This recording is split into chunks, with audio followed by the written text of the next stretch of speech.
옛날 옛날 아주 먼 옛날에 사람들이 붐비고 온갖 물건이 오가는 커다란 장터 한 구석에 쥐구멍처럼 작고 허름한 집들이 다닥다닥 붙어있는 마을이 하나 있었습니다.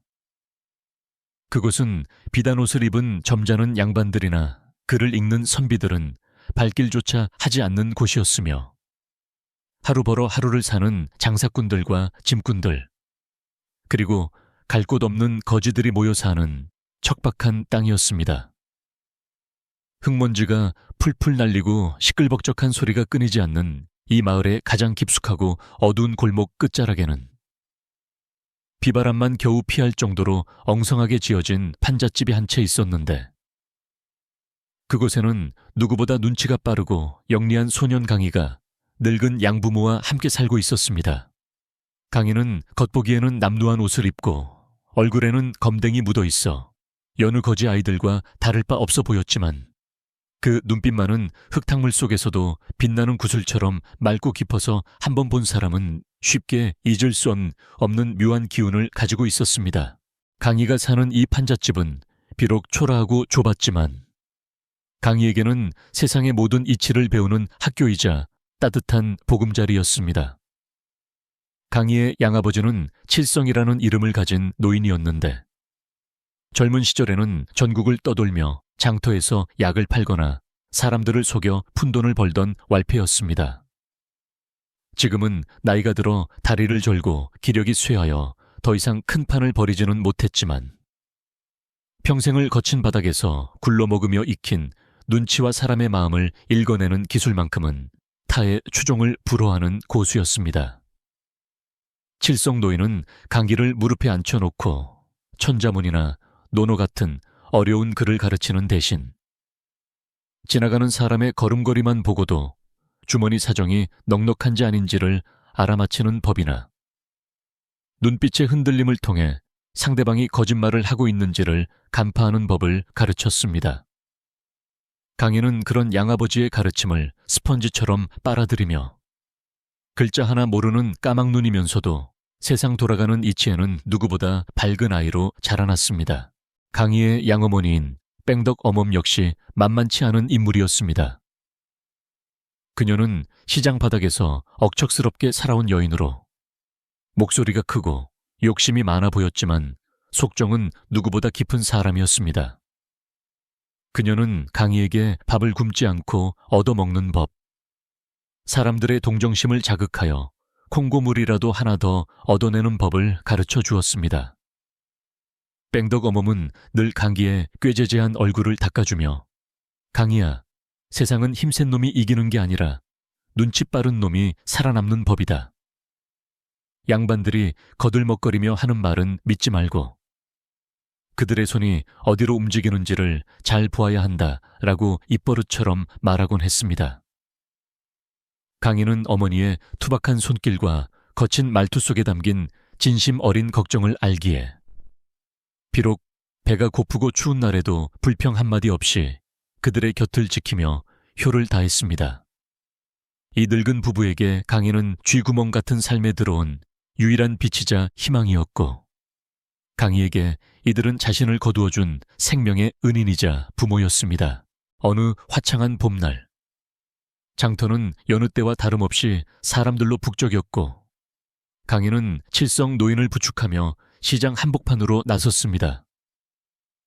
오늘은 장날이라 인근 마을에서 온갖 사람들이 모여들어 발 디딜 틈이 없었는데 이는 곧 강희와 칠성 노인이 솜씨를 발휘할 기회가 많다는 뜻이기도 했습니다.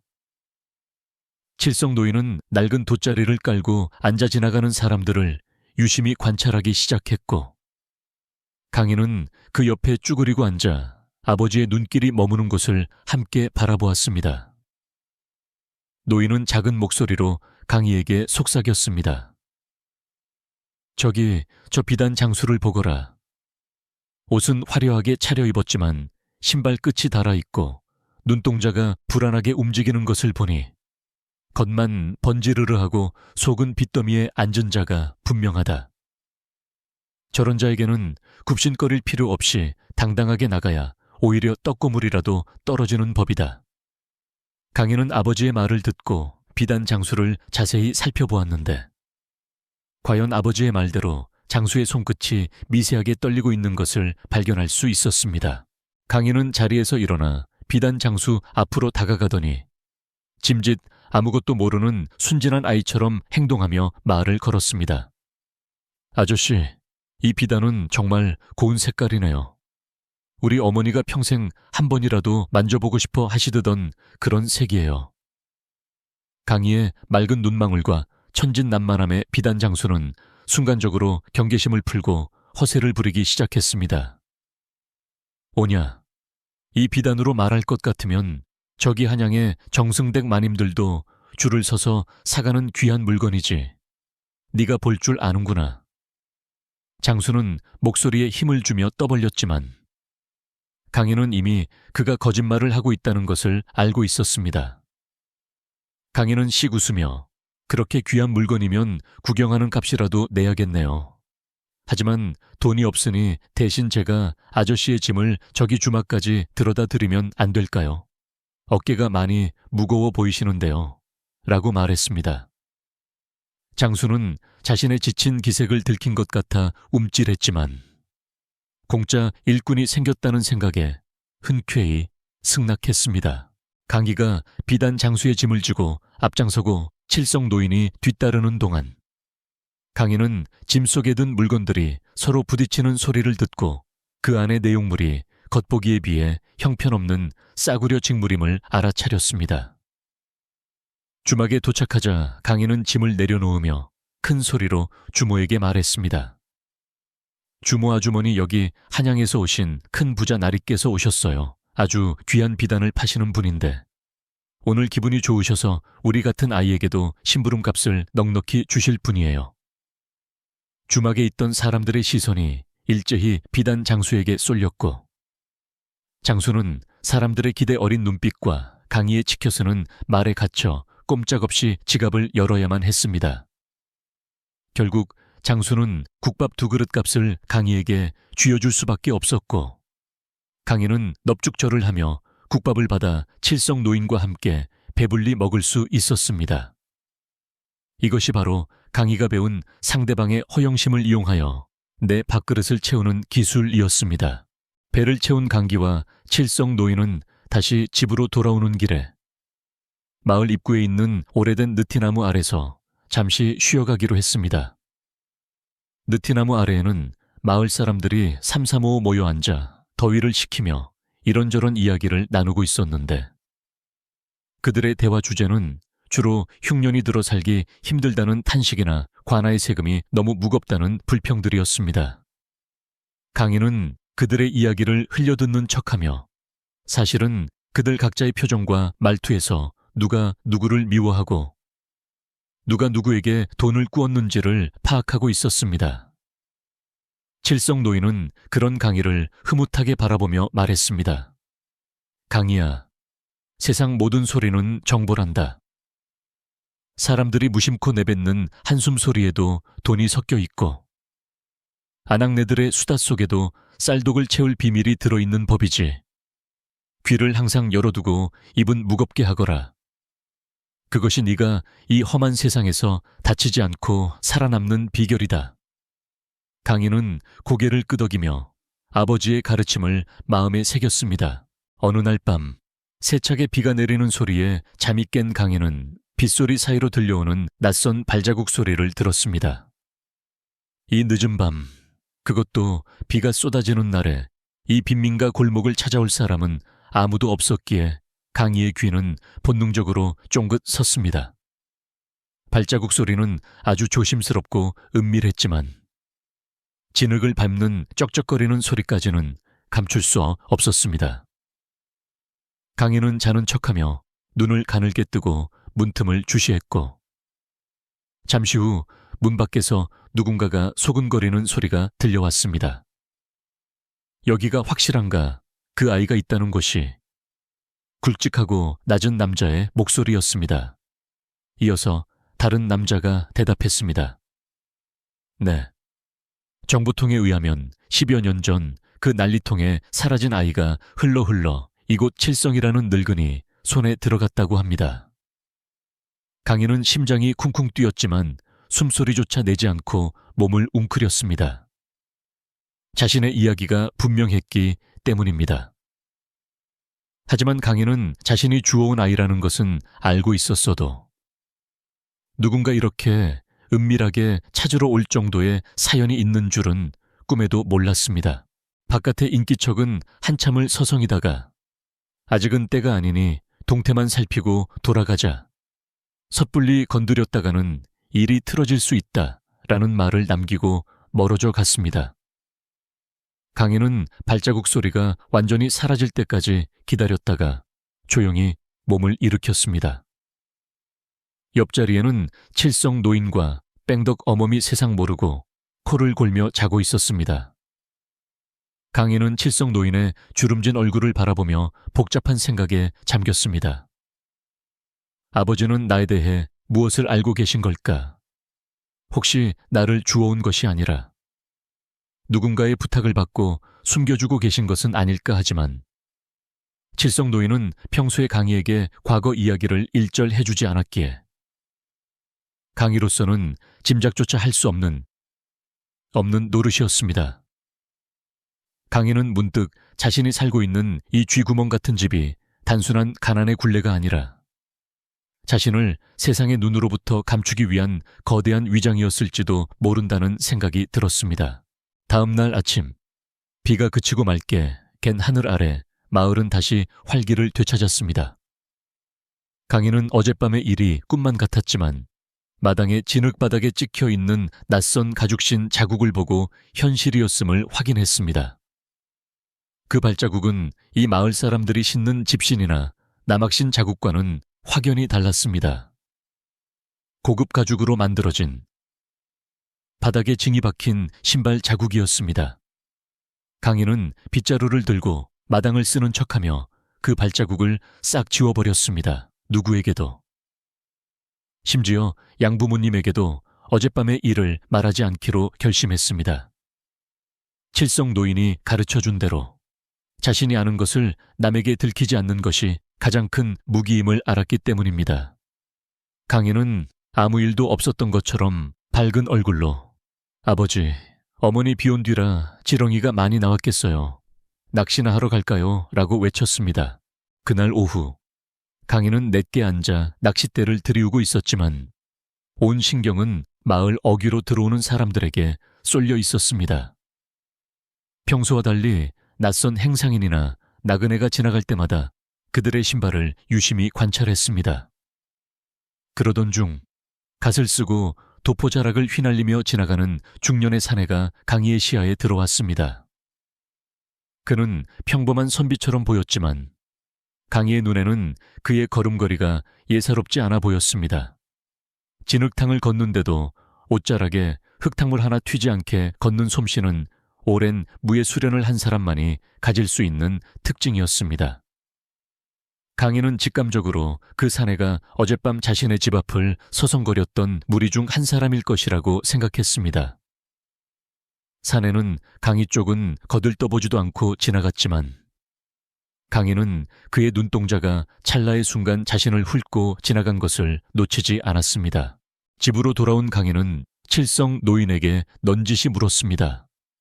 아버지는 젊었을 때 한양에도 가보셨어요. 그곳에는 정말 임금님이 사는 큰 기와집이 있나요? 칠성 노인은 담뱃대를 톡톡 털며 껄껄 웃었습니다. 이 녀석아, 기와집 정도가 아니라 구름을 뚫고 솟은 누각들이 즐비하단다. 하지만 그곳은 우리 같은 사람들이 얼씬도 못하는 곳이야. 그곳에 사는 사람들은 웃으면서 사람을 베고 울면서 독을 타는 무서운 족속들이지. 여기 쥐구멍이 냄새는 나도 마음은 편한 법이다. 노인의 말 속에는 뼈가 있는 듯 했습니다. 강희는 노인이 무언가를 알고 있으면서도 일부러 모른 척하고 있다는 느낌을 강하게 받았습니다. 웃으면서 사람을 베고 울면서 독을 타는 곳이라는 말이 강희의 가슴에 서늘하게 박혔습니다. 강희는 자신이 그 무서운 곳과 어떤 식으로든 연결되어 있다는 사실이 두려우면서도 한편으로는 궁금증을 참을 수 없었습니다. 며칠이 지나고 마을에 이상한 소문이 돌기 시작했습니다.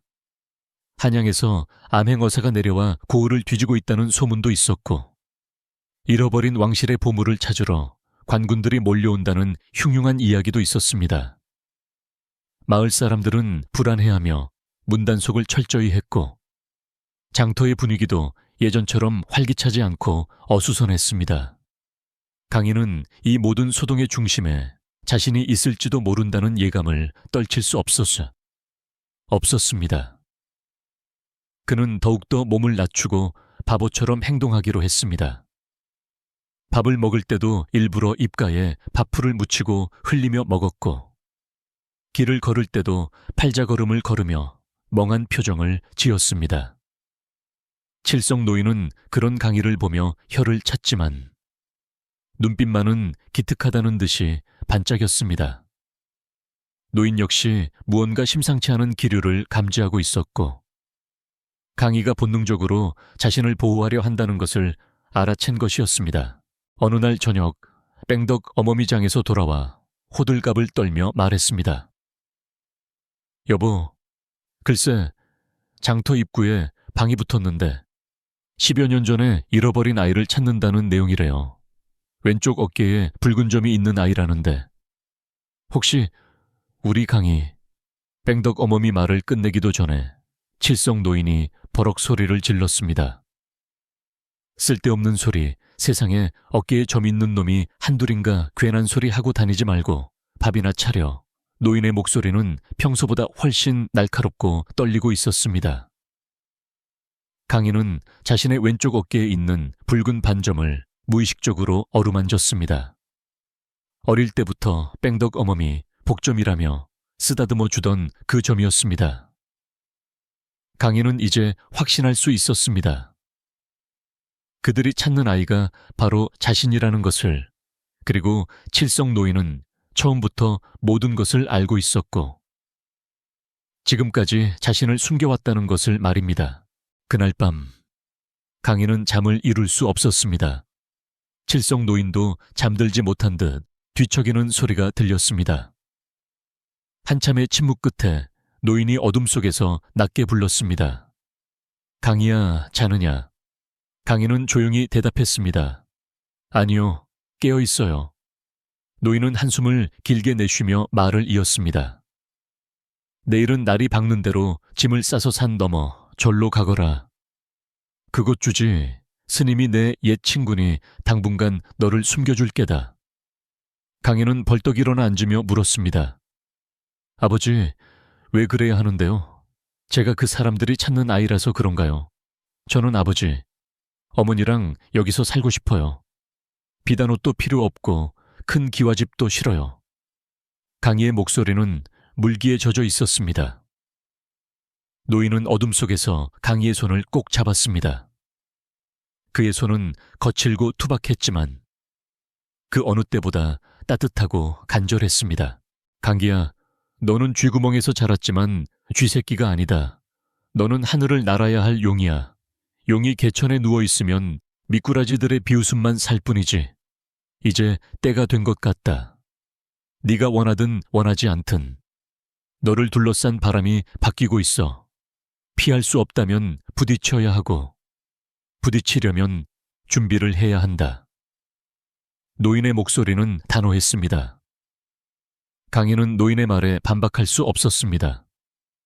자신이 이곳에 계속 머문다면 양부모님까지 위험해질 수 있다는 것을 깨달았기 때문입니다. 강희는 눈물을 훔치며 고개를 끄덕였습니다. 알겠어요. 아버지, 하지만 약속해 주세요. 제가 어디에 있든, 어떤 모습이 되든 아버지가 가르쳐 주신 것들을 잊지 않겠다고요. 노인은 강희의 머리를 쓰다듬으며 아무 말 없이 고개만 끄덕였습니다. 새벽녘, 동이특이 전 어스름한 빛이 감돌 때 강희는 작은 보따리 하나를 메고 집을 나섰습니다. 뺑덕 어멈은 눈물바람으로 주먹밥을 싸주며 강희의 옷매 무새를 만져주었습니다. 가서 밥 굶지 말고 누구에게도 기죽지 말아라. 네가 누구 아들인데. 강인은 두 분께 큰 절을 올리고 뒤도 돌아보지 않고 마을을 빠져나갔습니다. 익숙한 흙냄새, 정겨운 장터의 소음, 삐걱거리는 판잣집들이 뒤로 멀어질수록 강희의 가슴 한구석이 뻥 뚫린 듯 시려왔습니다. 하지만 강희의 눈빛은 그 어느 때보다 매섭고 차가워져 있었습니다. 이제 더 이상 어리광을 부리는 소년이 아니라 자신의 운명과 맞서 싸워야 할 한 명의 사내가 되어야 함을 직감했기 때문입니다. 강희가 마을 어귀를 벗어나 산길로 접어들 무렵 멀리서 말발굽 소리가 요란하게 들려오기 시작했습니다. 관군들이 들이닥치고 있는 것이었습니다. 강희는 덤불숲으로 몸을 숨기고 숨을 죽였습니다. 관군들은 마을 입구에서 멈춰 섰고 우두머리로 보이는 자가 큰 소리로 외쳤습니다. 이곳에 칠성이라는 자가 사는가? 당장 나와서 왕실의 핏줄을 내놓아라. 그 소리가 산천을 울렸습니다. 강희는 주먹을 꽉 쥐었습니다. 자신이 떠난 것을 모르는 그들이 양부모님을 해코지할까봐 두려웠습니다. 당장이라도 뛰쳐나가고 싶었지만 칠성 노인의 당부가 떠올랐습니다. 비단옷 입은 도둑이 더 무서운 법이니 감정에 휘둘리지 말고 냉정하게 판단하라. 강희는 입술을 깨물며 발길을 돌렸습니다. 자신이 잡히지 않는 것이야말로 양부모님을 지키는 유일한 길임을 알았기 때문입니다. 강희는 산속 깊은 곳으로 발걸음을 재촉했습니다. 이제 그의 앞에는 쥐구멍 같은 안락함 대신 거친 폭풍우가 몰아치는 험난한 세상이 기다리고 있었습니다. 산길을 오르며 강희는 칠성 노인이 가르쳐준 수많은 속임수와 기술들을 머릿속으로 되뇌었습니다. 사람의 눈을 속이는 법, 마음을 훔치는 법, 위기에서 빠져나가는 법.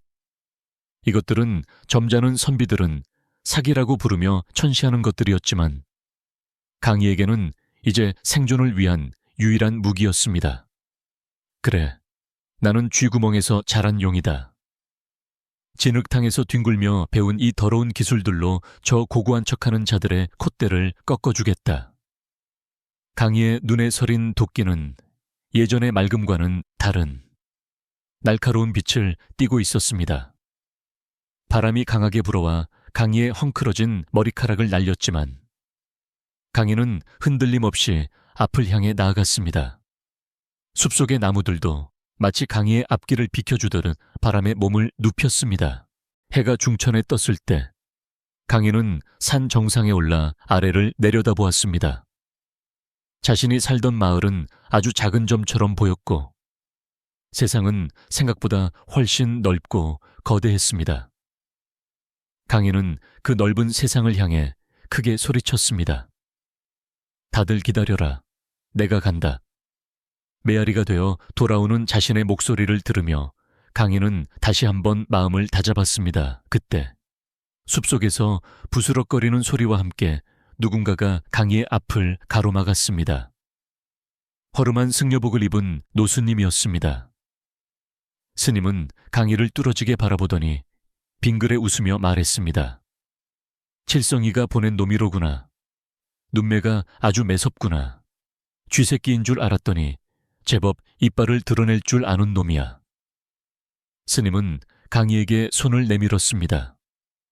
강희는 그 손을 잡으며 생각했습니다. 이제 정말 새로운 이야기가 시작되는구나.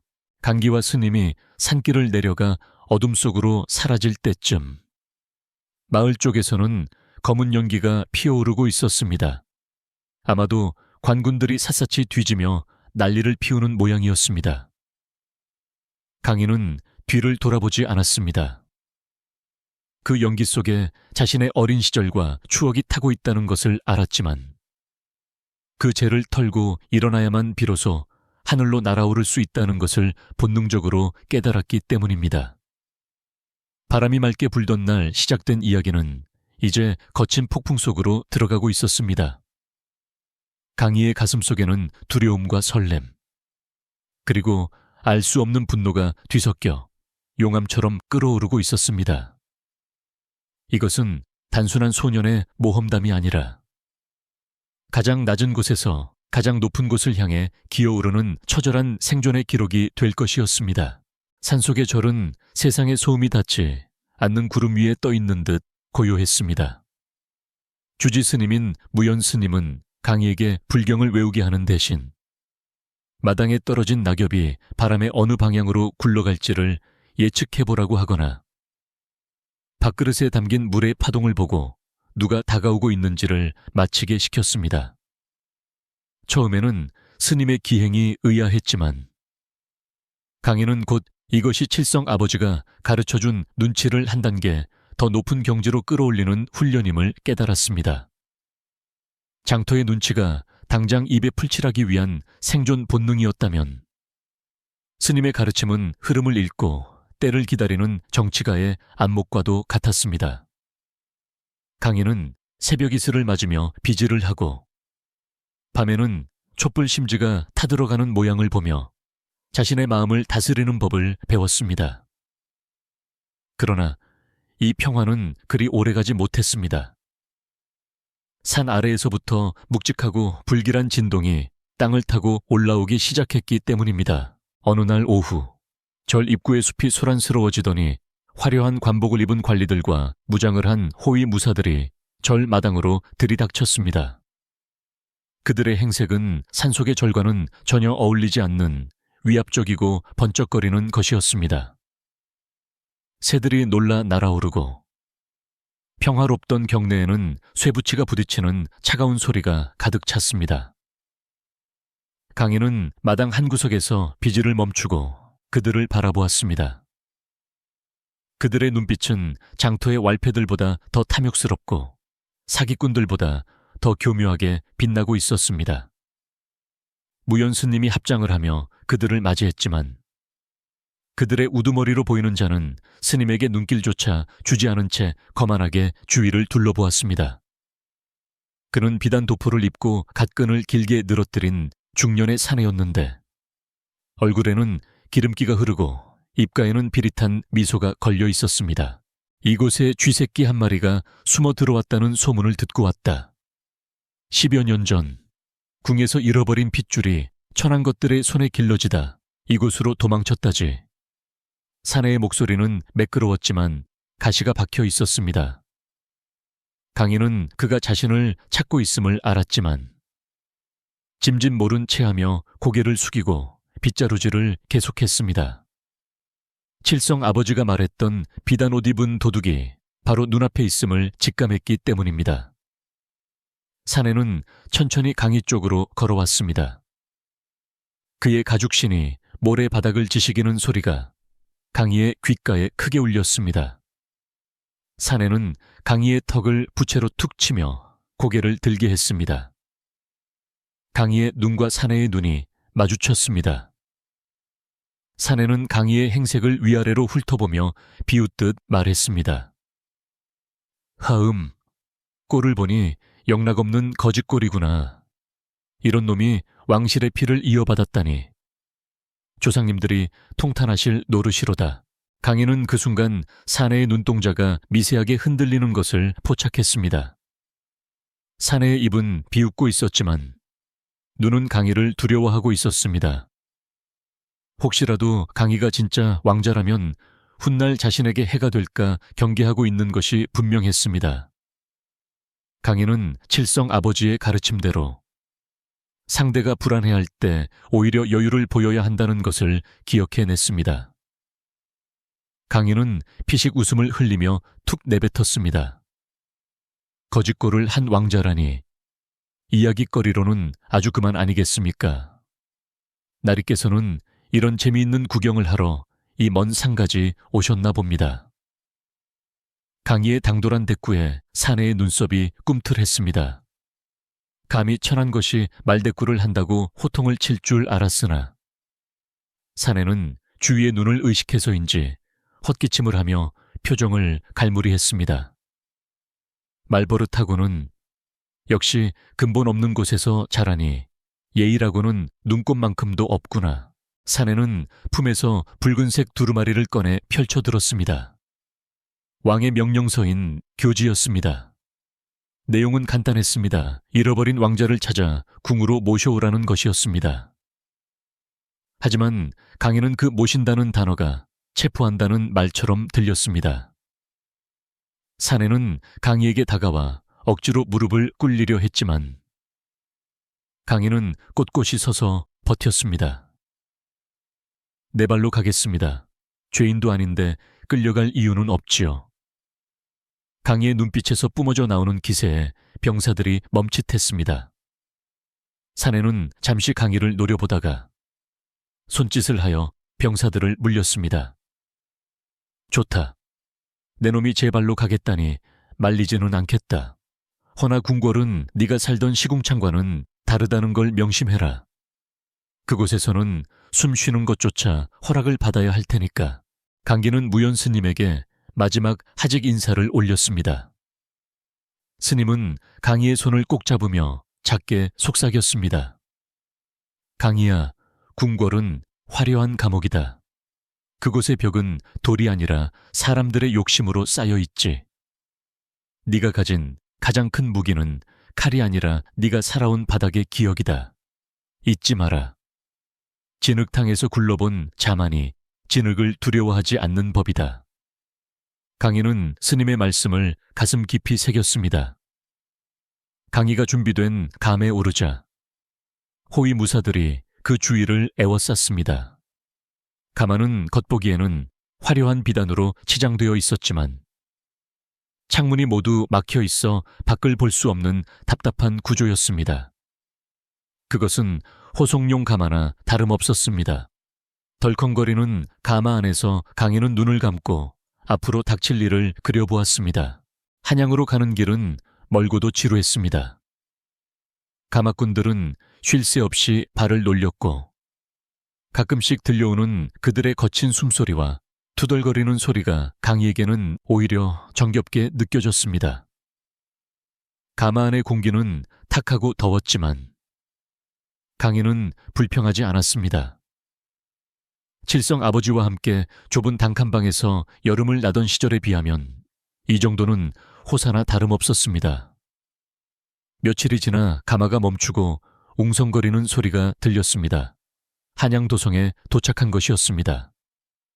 가마의 작은 틈새로 밖을 내다보니 으리으리한 기와집들과 북적이는 사람들, 그리고 끝없이 이어진 돌담길이 보였습니다. 자신이 살던 장터와는 비교도 안 될 만큼 거대하고 화려했지만 어딘가 모르게 차갑고 삭막한 기운이 감돌았습니다. 사람들의 옷차림은 깨끗했으나 표정에는 생기가 없었고 눈빛은 서로를 경계하느라 바빴습니다. 궁궐 문을 통과하자 공기마저 달라진 듯 했습니다. 숨 막힐 듯. 단 침묵과 엄격한 규율이 짓누르는 느낌이었습니다. 가마에서 내린 강희를 맞이한 것은 수십 명의 궁녀들과 내관들이었습니다. 그들은 강희를 보자마자 일제히 바닥에 납작 엎드렸지만 강희는 그들의 뒷목에서 느껴지는 묘한 긴장감을 읽을 수 있었습니다. 그들은 강희를 존경해서 엎드린 것이 아니라 새로운 권력의 향방을 가늠하기 위해 엎드려 눈치를 살피고 있는 것이었습니다.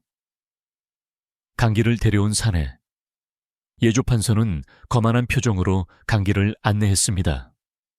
이곳이 저하께서 머무실 처소입니다. 씻고 옷을 갈아입으신 후 전하를 아련할 준비를 하십시오. 강희는 그 저하라는 호칭이 너무나 낯설고 불편했습니다.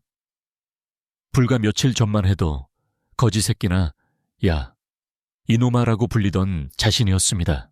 강희가 안내된 방은 운동장만큼이나 넓고 화려했습니다.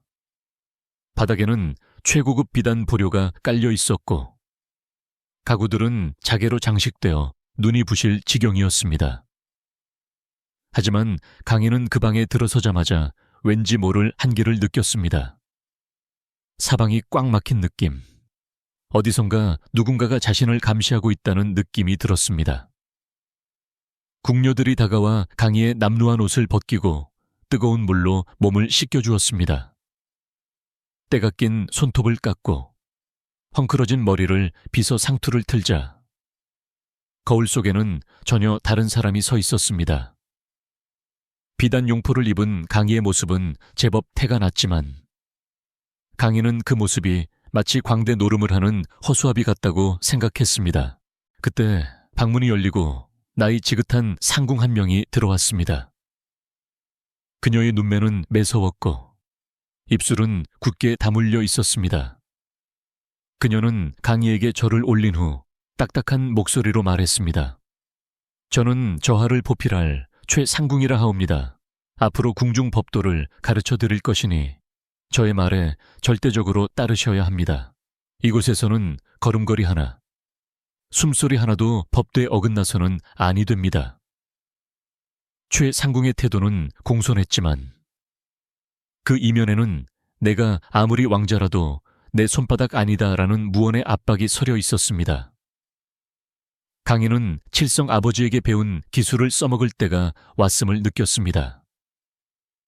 강희는 일부러 어리숙한 표정을 지으며 되물었습니다. 법도라니요. 저는 그런 거 모릅니다. 배가 고픈데 밥은 언제 줍니까? 최상궁은 눈살을 찌푸리며 혀를 찼습니다. 지주, 역시 천안물은 쉽게 빠지지 않는 법이군요. 수라상은 잠시 후에 들어올 것입니다.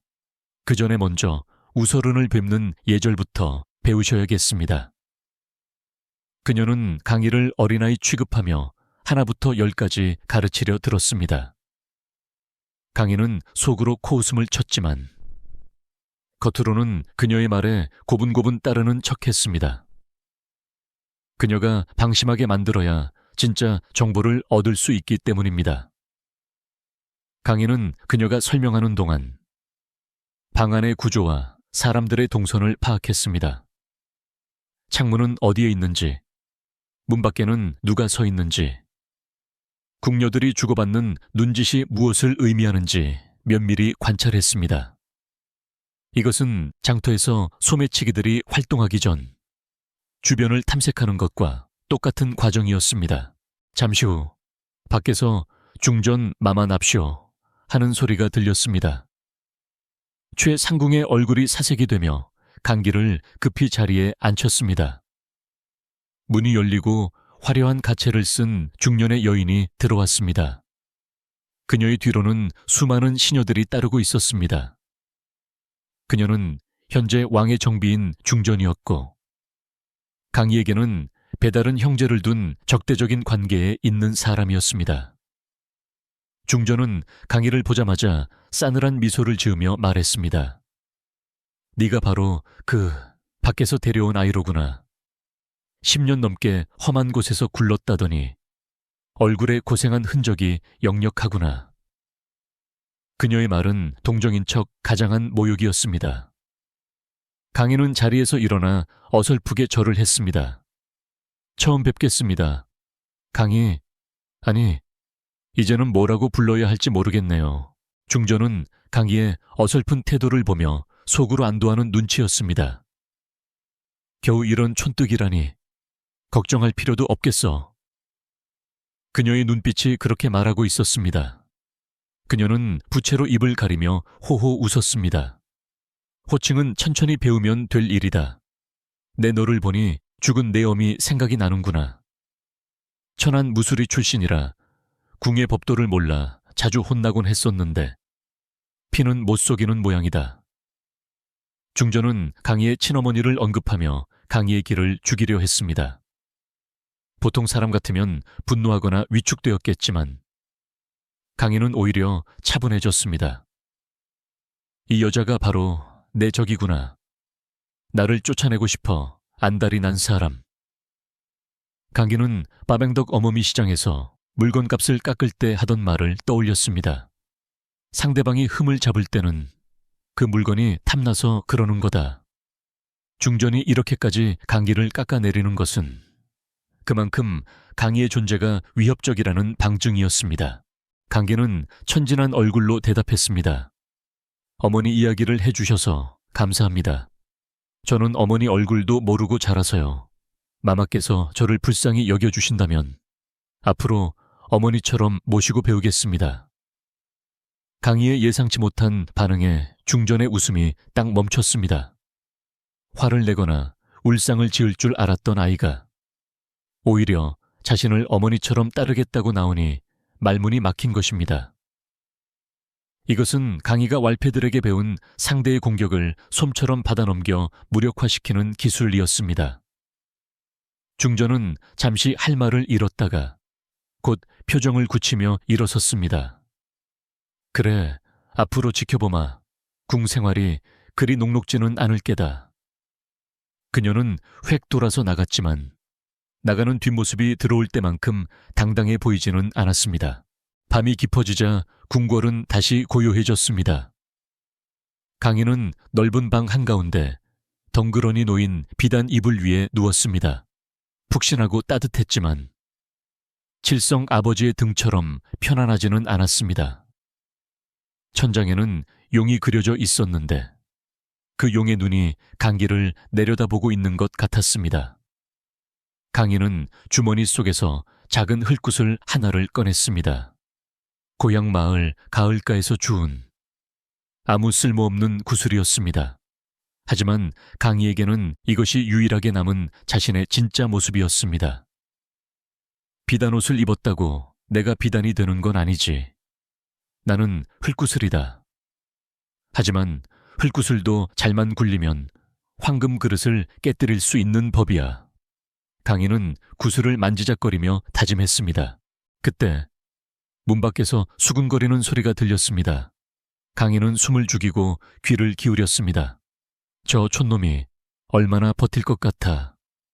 글쎄, 한 달도 못 가서 제 발로 나가겠다고 울고불고 할걸. 중전 마마께서 가만두실 분이 아니잖아. 내관들이 나누는 대화였습니다. 강희는 피식 웃었습니다. 그들은 강희를 몰라도 너무 몰랐습니다. 강희는 밥을 굽는 고통, 매를 맞는 아픔, 추위에 떠는 괴로움을 모두 겪어본 아이였습니다. 고작 비아냥거림이나 텃세 따위로 도망칠 강희가 아니었습니다. 오히려 강희의 승부욕에 불을 지피는 꼴이었습니다. 다음 날 아침부터 본격적인 괴롭힘이 시작되었습니다. 새순물은 너무 뜨겁거나 너무 차가웠고 수라상에 올라온 반찬은 겉보기에는 화려했지만 속에는 소금이 잔뜩 들어있거나 덜 익은 것들이었습니다. 옷을 입혀주는 궁녀들은 옷핀으로 살을 찌르면서도 아이고, 실수했습니다라며 영혼 없는 사과를 했습니다. 예조판서는 강희에게 하루 종일 어려운 한자책을 펴놓고 뜻을 풀이하라며 다그쳤습니다. 왕실의 핏줄이라면 이 정도는 기본 소양입니다. 이것도 모르면 어찌 백성을 다스리겠습니까? 그는 강희가 모르는 것을 즐기며 망신을 주었습니다. 다른 신하들도 지나가며 혀를 차거나 비웃는 눈빛을 보냈습니다. 궁궐 전체가 강희를 왕따시키고 있는 셈이었습니다. 하지만 강희는 그 모든 것을 묵묵히 견뎌냈습니다. 짠 반찬은 물에 말아 꿀떡 삼켰고 오핀에 찔려도 비명 한 번 지르지 않았습니다. 어려운 글자 앞에서는 솔직하게 모릅니다. 가르쳐 주십시오 라고 고개를 숙였습니다. 강희의 이런 태도에 오히려 당황한 것은 괴롭히는 쪽이었습니다. 화를 내거나 짜증을 내야 재미가 있는데 묵묵부답이니 김이 빠지는 것이었습니다. 강희는 속으로 숫자를 세고 있었습니다. 하나, 둘, 셋, 이놈은 성격이 급하군. 저놈은 겁이 많고 저 상궁은 돈을 좋아하는 눈치야. 강희는 자신을 괴롭히는 사람들의 약점을 하나씩 수집하고 있었습니다. 장터에서 그랬듯 정보는 곧 힘이었습니다. 그는 겉으로는 바보 같은 왕자 행세를 했지만 속으로는 이 거대한 궁궐이라는 판을 쥐고 흔들 계획을 짜고 있었습니다. 어느 날 오후 왕이 주최하는 연회가 열렸습니다. 강희가 처음으로 공식적인 자리에 모습을 드러내는 날이었습니다. 모든 대신들과 왕족들이 모인 자리, 강희는 긴장된 표정으로 연회장에 들어섰습니다. 사람들의 시선이 화살처럼 강희에게 꽂혔습니다. 그 시선들 속에는 호기심, 경멸, 질투가 뒤섞여 있었습니다. 왕은 높은 용상에 앉아 있었는데 병색이 짙고 지쳐 보였습니다. 강희는 왕에게 큰 절을 올렸습니다. 왕은 힘없는 목소리로 말했습니다. 고생이 많았겠구나. 와서 앉거라. 왕의 목소리에는 일말의 미안함이 담겨 있었지만 그뿐이었습니다. 그는 이미 중전과 대신들의 권력에 눌려 허수아비나 다름없는 처지였습니다. 강희가 자리에 앉자 좌의정이 술잔을 들고 일어났습니다. 그는 중전의 측근이자 조정의 실세였습니다. 새로 오신 왕자 저하를 환영하는 의미에서 제가 한 잔 올리겠습니다. 듣자 하니 저하께서는 장터에서 자라시어 술자리 예법은 잘 모르실 테니 편하게 받으시지요. 그는 말끝마다 장터, 무식을 강조하며 강희를 조롱했습니다. 좌의정이 따라주는 술을 받으려는데 그가 교묘하게 술병을 기울여 술이 강희의 옷소매에 쏟아지게 만들었습니다. 붉은 술이 비단 옷을 적셨습니다. 연 회장은 순식간에 조용해졌고 곳곳에서 킥킥거리는 소리가 들렸습니다. 좌의정은 짐짓 놀란 척하며 이런, 저하께서 술 받는 법을 모르셔서 실수를 하셨군요 라고 강희 탓을 했습니다. 모두가 강희의 얼굴이 붉어지며 당황할 것이라 예상했습니다. 하지만 강희는 젖은 소매를 털지 않았습니다. 대신 그는 술잔을 내려놓고 좌의정을 똑바로 바라보며 큰 소리로 웃었습니다. 하하하 대감, 제가 장터에서 배운 것이 하나 있습니다.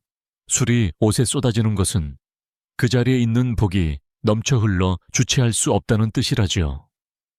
제가 오자마자 이 나라에 복이 넘쳐 흐르려나 봅니다.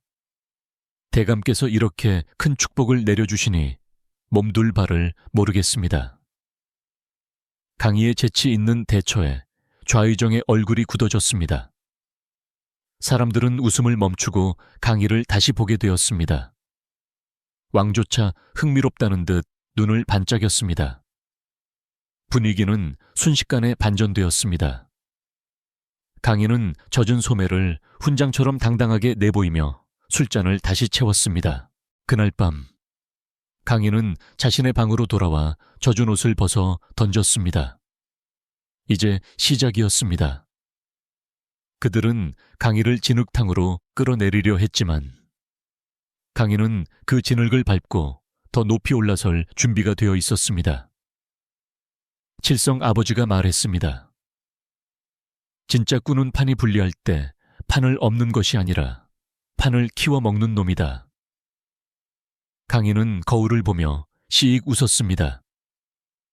그의 눈동자 깊은 곳에서 잠자고 있던 용이 서서히 눈을 뜨고 있었습니다. 쥐구멍에서 자란 용이 드디어 발톱을 드러내기 시작한 것입니다. 궁궐에서의 첫 연회가 끝난 후 겉으로는 평온해 보이는 일상이 다시 시작되었지만 그 이면에는 더욱 짙고 어두운 그림자가 드리워지고 있었습니다. 연회장에서 강희가 보여준 당돌한 기재는 사람들의 입에 오르내리며 화제가 되었고 이는 곧 강희를 눈의 가시로 여기는 중전과 좌의정의 심기를 더욱 불편하게 만들었습니다.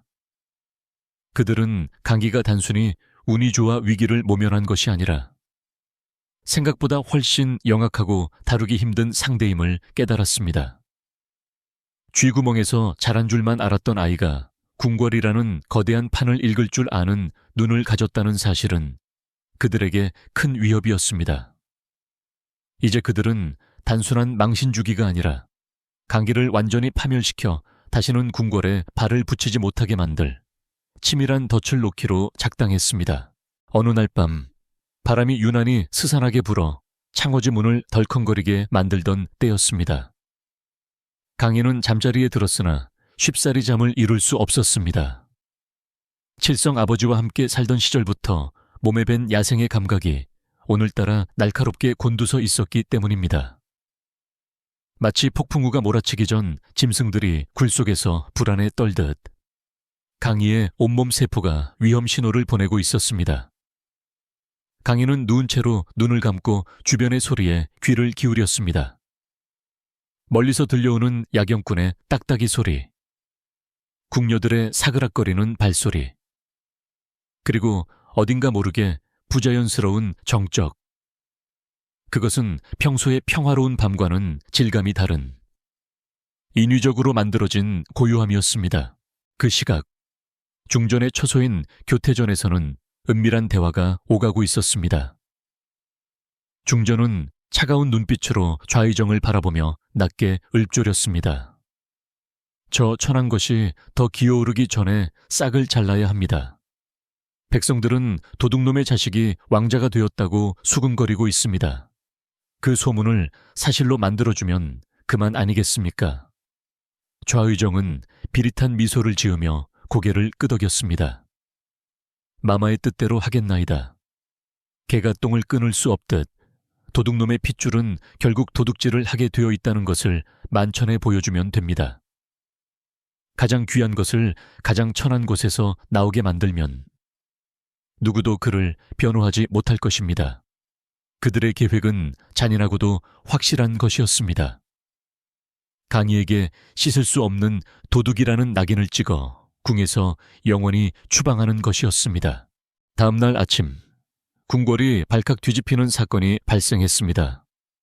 왕이 가장 아끼며 나라의 안녕을 기원하기 위해 침전에 두었던 황금 두꺼비상이 감쪽같이 사라진 것입니다.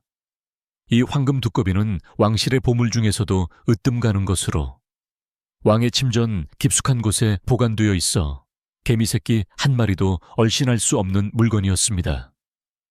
내관들은 사색이 되어 이리 뛰고 저리 뛰었고 궁궐 수비대는 비상소집되어 모든 출입문을 봉쇄했습니다.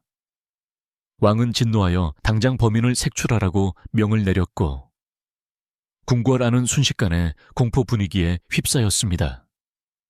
하지만 강희는 이 소란을 지켜보며 직감했습니다.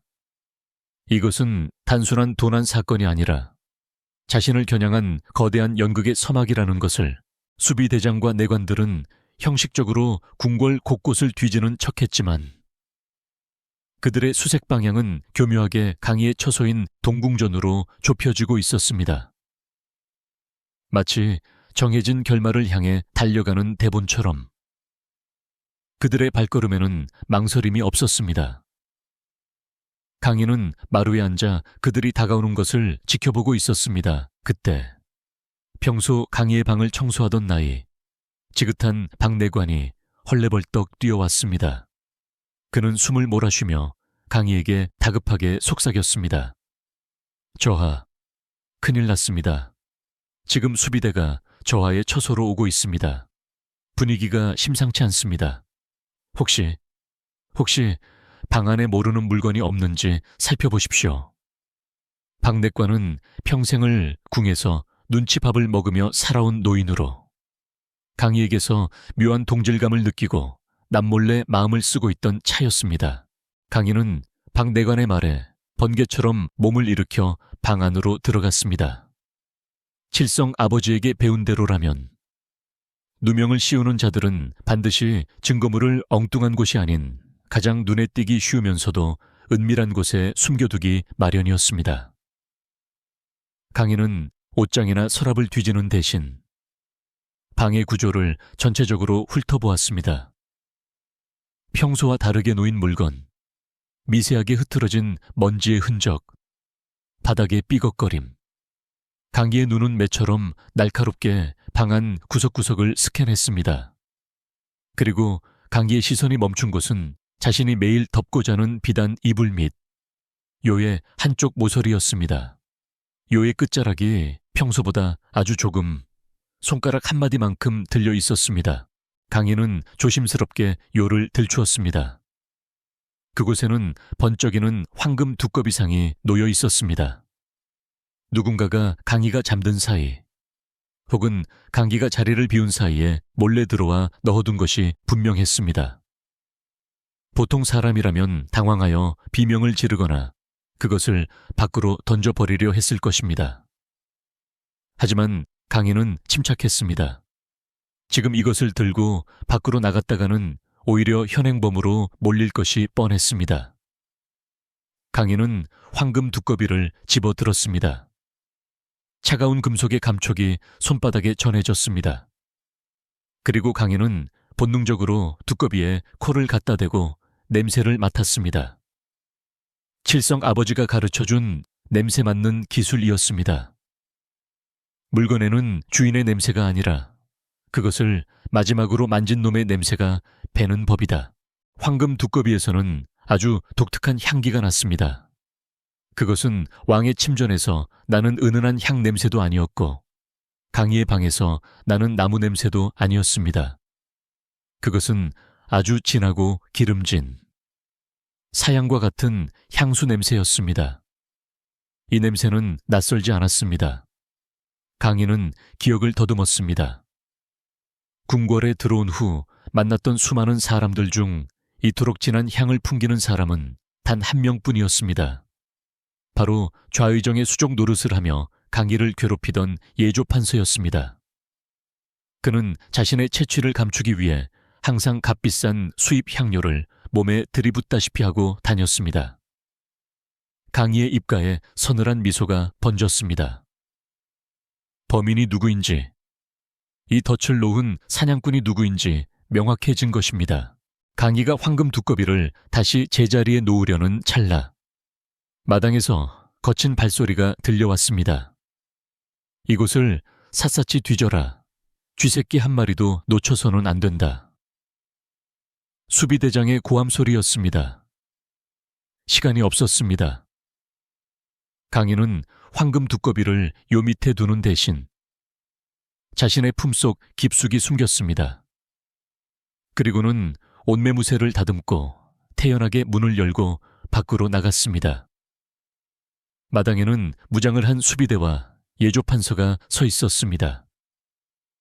예조 판서는 강희를 보자마자 비릿한 웃음을 흘리며 말했습니다.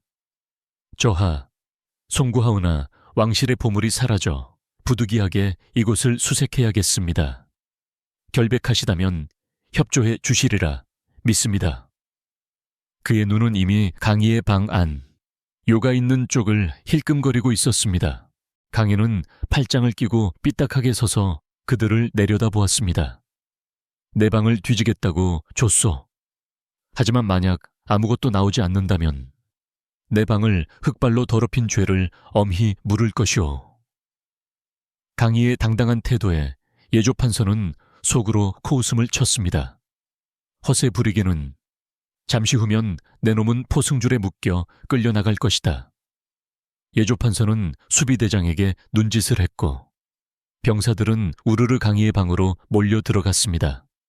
우당탕거리는 소리와 함께 세간들이 나뒹굴었고 병사들은 약속이나 한 듯 이불과 요를 집중적으로 들추기 시작했습니다. 그러나 잠시 후 방 안에서 나온 수비대장의 얼굴은 당혹감으로 일그러져 있었습니다. 그는 예조 판서에게 다가가 귓속말로 속삭였습니다. 날이 없습니다. 이불 밑이고 장롱 속이고 아무리 뒤져도 황금 두꺼비가 보이지 않습니다. 예조 판서의 눈이 휘둥그레졌습니다. 뭐라고 그럴 리가 없다. 분명히, 아니, 다시 찾아봐. 마루 밑도 뜯어보고 천장도 쑤셔봐. 예조 판서는 당황하여 목소리가 높아졌습니다. 그는 자신이 직접 시켜서 몰래 넣어두게 한 물건이 감쪽같이 사라졌다는 사실을 믿을 수 없었습니다. 병사들은 다시 들어가 방을 난장판으로 만들었지만 결과는 마찬가지였습니다. 강희는 그 꼴을 보며 속으로 쾌재를 불렀습니다. 예조 판서가 당황하여 식은땀을 흘리는 모습은 강희에게 더할 나위 없는 구경거리였습니다. 강희는 한 발자국 앞으로 나서며 예조 판서를 압박했습니다. 이보시오, 판서, 내 방에서 무엇을 찾고 있는 게요? 혹시 내가 아니라 당신이 찾고 싶은 것이 여기 있다고 믿는 눈치구려. 마치 보물이 어디 있는지 미리 알고 있었던 사람처럼 말이오. 강희의 날카로운 지적에 예조 판서는 얼굴이 불그락푸르락해졌습니다. 무슨 섭섭한 말씀을, 저는 그저 공무를 수행 중일 뿐입니다. 그는 말을 더듬으며 뒷걸음질 쳤습니다. 이 소동은 곧 왕의 귀에도 들어갔고 왕과 중전, 그리고 대신들이 동궁전 마당으로 모여들었습니다. 중전은 예조판서의 실패를 눈치채고 표정이 굳어졌지만 겉으로는 엄숙한 척하며 물었습니다. 아직도 범인을 잡지 못했단 말이냐? 이 좁은 궁궐 안에서 보물이 발이 달려서 도망이라도 갔단 말이냐? 좌의정이 나서서 분위기를 몰아갔습니다. 전하, 이것은 보통 일이 아닙니다. 내부의 소행이 분명하오니 저하에 몸수색을 해보는 것이 어떻겠습니까?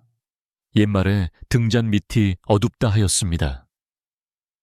그는 마지막 카드를 꺼내든 것입니다. 강희의 몸을 뒤져서 나오게 하려는 속셈이었습니다.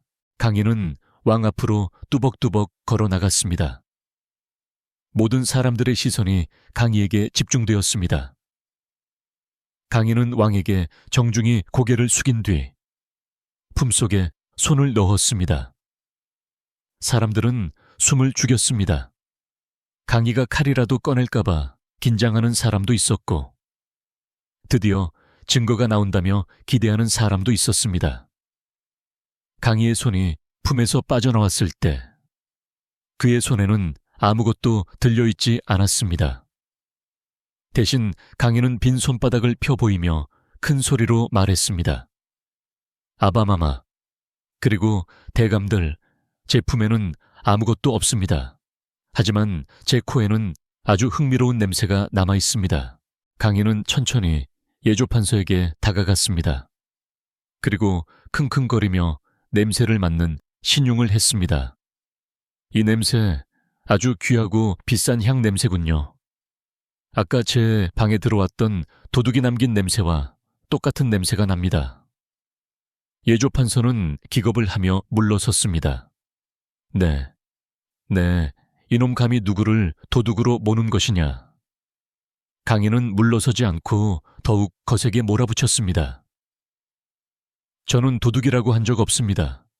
그저 냄새가 같다고 했을 뿐입니다. 그런데 판서께서는 왜 그리 놀라십니까? 도둑이 제 발 저린다는 말이 바로 이런 것입니까? 좌중이 술렁거리기 시작했습니다. 강희의 기세에 눌린 예조판서는 횡설수설하며 좌의정과 중전의 눈치를 살폈습니다. 강희는 이 기회를 놓치지 않았습니다. 그는 다시 왕을 향해 돌아섰습니다. 전하, 보물은 사라진 것이 아니라 잠시 길을 잃은 것 같습니다. 제가 장터에서 배운 바로는 잃어버린 물건은 그것을 가장 탐내는 자의 근처에 있기 마련입니다. 오늘 밤이 지나기 전에 보물은 제 발로 돌아올 것입니다. 다만 그 보물을 쥐고 있는 자의 손에서는 지독한 향수 냄새가 날 것입니다. 강희는 의미심장한 말을 남기고 입을 다물었습니다. 이것은 단순한 변명이 아니라 선전포고였습니다. 강희는 자신의 품에 있는 황금 두꺼비를 지금 꺼내는 어리석은 짓을 하지 않았습니다. 지금 꺼내면 내가 훔쳤다가 들키니 내놓는구나라고 뒤집어 씌울 것이 뻔했기 때문입니다. 강희는 더 큰 판을 짰습니다. 이 황금 두꺼비가 엉뚱한 곳, 즉 그들이 전혀 예상하지 못한 곳에서 가장 극적인 순간에 튀어나오게 만들어 그들의 숨통을 조일 작정이었습니다.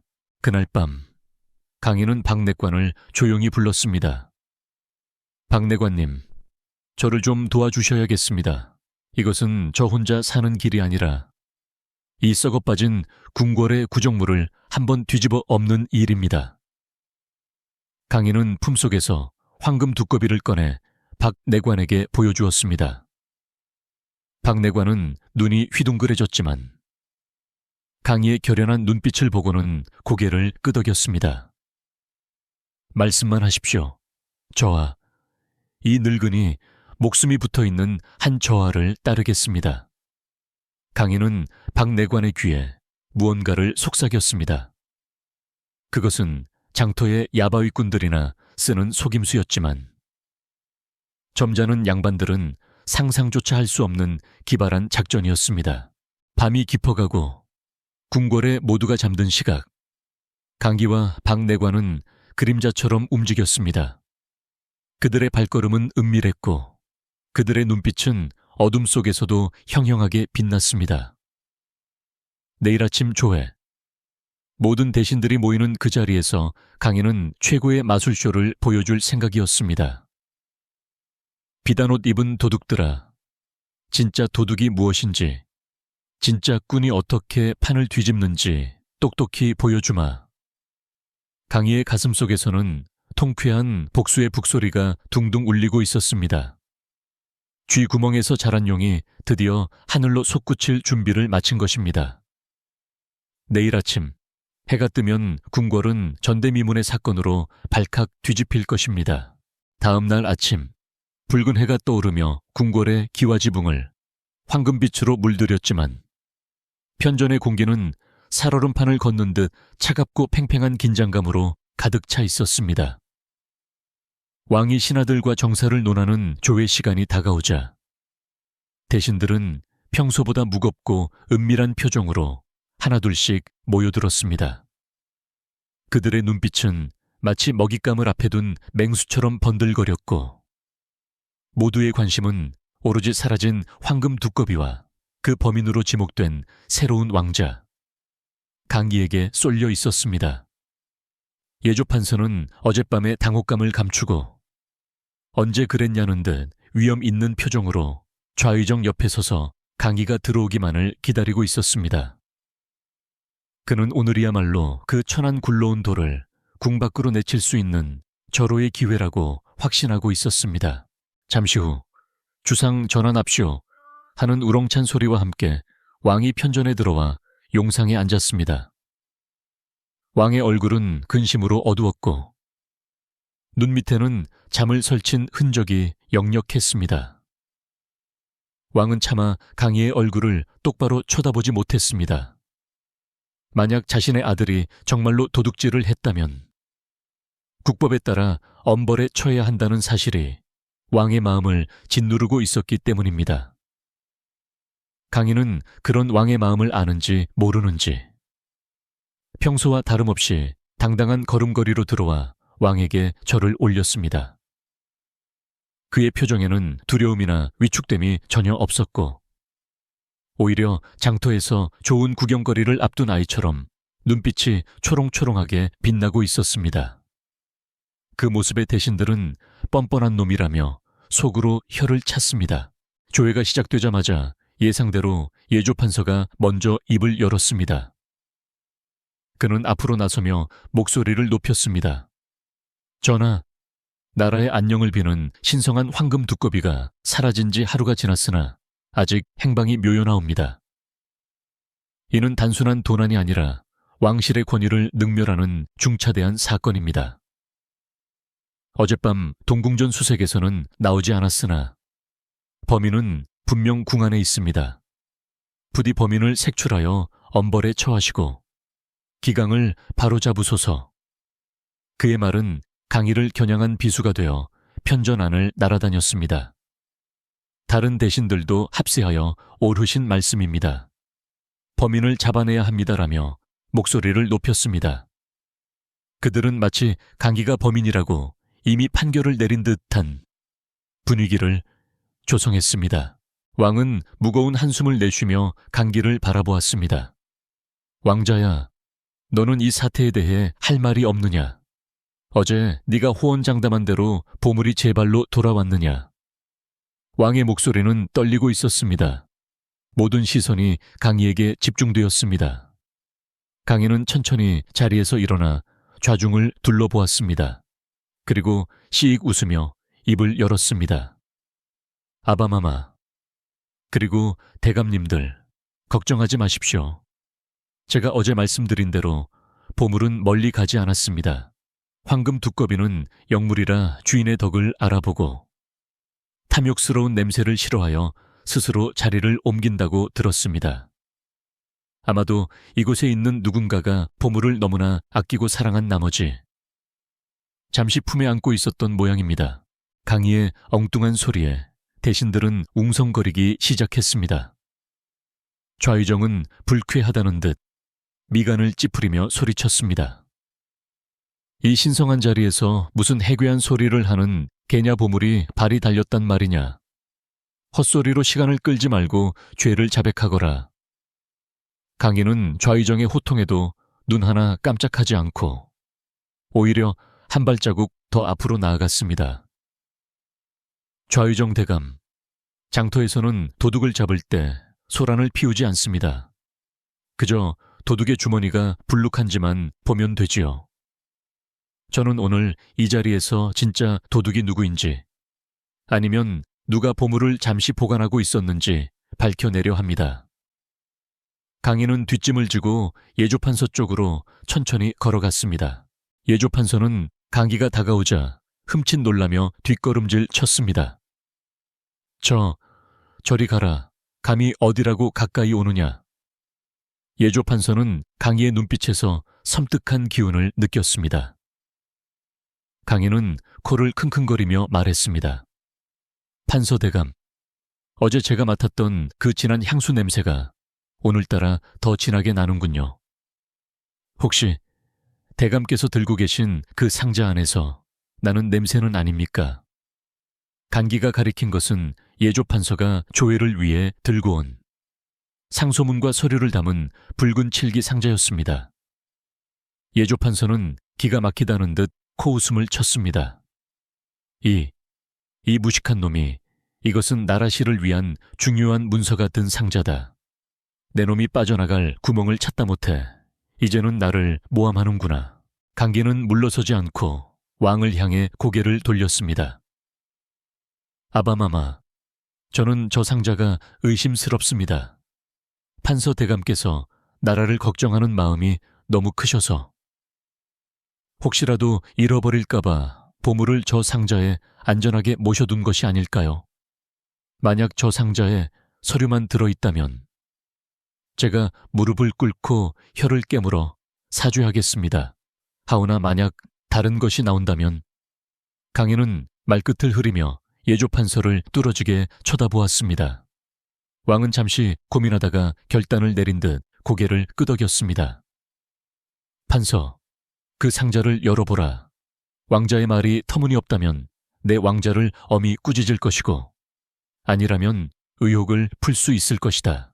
예조판서는 억울하고 분하다는 표정으로 씩씩거렸습니다. 전하께서 하명하시니 여론은 보이겠으나 이것은 신하에 대한 모욕입니다. 그는 거칠게 상자의 잠금 장치를 풀고 뚜껑을 확 젖혔습니다. 보십시오. 여기 무슨 보물이. 그의 외침은 끝까지 이어지지 못했습니다. 상자 뚜껑이 열리는 순간 편전 안에 모든 사람들이 숨을 멈췄습니다. 상자 안. 하얀 서류 뭉치들 위에 황금빛으로 번쩍이는 물건이 떡하니 자리 잡고 있었기 때문입니다. 그것은 바로 사라졌던 왕실의 보물. 황금 두꺼비 상이었습니다. 예조판서의 눈은 튀어나올 듯 커졌고 입은 벌어진 채 다물어지지 않았습니다. 순간 편전 안에는 무거운 정적이 흘렀습니다. 예조판서는 자신의 눈을 의심하며 손을 떨었습니다. 이게 왜... 아니, 말도 안 돼. 저는 결코... 이건 모함입니다. 누군가 몰래 넣은 것입니다. 그는 비명을 지르듯 외쳤지만 이미 상황은 엎질러진 물이었습니다. 강희는 차가운 미소를 지으며 말했습니다. 대감, 누군가 몰래 넣었다고요. 그 상자는 대감께서 아침부터 쭉 품에 안고 오시지 않았습니까? 그리고 그 상자의 열쇠는 대감만이 가지고 계시지요. 대체 누가, 언제, 어떻게 그 무거운 금덩이를 몰래 넣을 수 있단 말입니까? 귀신이라도 곡할 노릇이군요. 사실 이것은 강희와 박내관의 합작품이었습니다. 어젯밤 강희는 박내관에게 예조판서의 집안 사정을 잘 아는 하인을 매수하게 했고 오늘 새벽 예조판서가 등청하기 위해 준비하는 혼란스러운 틈을 타 미리 준비해둔 열쇠로 상자를 열고 두꺼비를 넣어두었던 것입니다. 이것은 소매치기들이 쓰는 기술인 역소매치기, 즉 물건을 훔치는 것이 아니라 상대방 주머니에 몰래 집어넣는 기술을 응용한 것이었습니다. 장터에서나 통할 법한 이 비열하고도 기발한 수법을 점잖은 양반인 예조판서는 꿈에도 상상하지 못했을 것입니다. 그는 자신이 판 함정에 자신이 걸려 넘어진 꼴이 되었습니다. 왕의 얼굴이 분노로 붉게 타올랐습니다. 판서 네가 감히 짐을 능멸하고 왕자를 모함하려 했구나. 네 방에서 나온 것도 아니고 네가 직접 들고 온 상자에서 나왔으니 변명의 여지가 없다. 왕의 호통 소리가 편전을 쩌렁쩌렁 울렸습니다. 예조판서는 바닥에 납작 엎드려 머리를 찌으며 읍소했습니다. 전하 억울하옵니다. 저는 정말 모르는 일입니다. 살려주시옵소서. 하지만 그의 변명은 누구의 귀에도 들어가지 않았습니다. 좌의정조차 상황이 불리하게 돌아가자 입을 굳게 다물고 예조판서에게서 고개를 돌렸습니다. 꼬리를 자르듯 자신의 신복을 버리기로 결정한 것입니다. 강기는 그 모습을 보며 씁쓸함을 느꼈습니다. 저것이 권력이라는 것에 민낯이구나. 필요할 때는 쓰고 불리하면 가차없이 버리는 것. 강인은 엎드려 있는 예조판서 앞에 쭈그리고 앉았습니다. 그리고 낮은 목소리로 속삭였습니다. 대감, 장터에서는 남을 속이려면 적어도 자기 주머니 단속은 철저히 해야 한다고 배웁니다. 비단 옷을 입었다고 해서 도둑질이 가려지는 것은 아니지요. 부디 유배지에서는 남의 것을 탐내지 말고 마음 편히 사시길 바랍니다. 강희의 말은 예조판서의 가슴의 비수처럼 꽂혔습니다. 곧이어 호위무사들이 들이닥쳐 예조판서를 끌고 나갔습니다. 그의 처절한 비명소리가 멀어질 때까지 편전 안에 누구도 입을 열지 못했습니다. 왕은 떨리는 손으로 황금 두꺼비를 어루만지며 간기를 바라보았습니다. 이제 왕의 눈에는 의심이 아닌 놀라움과 기특함이 담겨 있었습니다.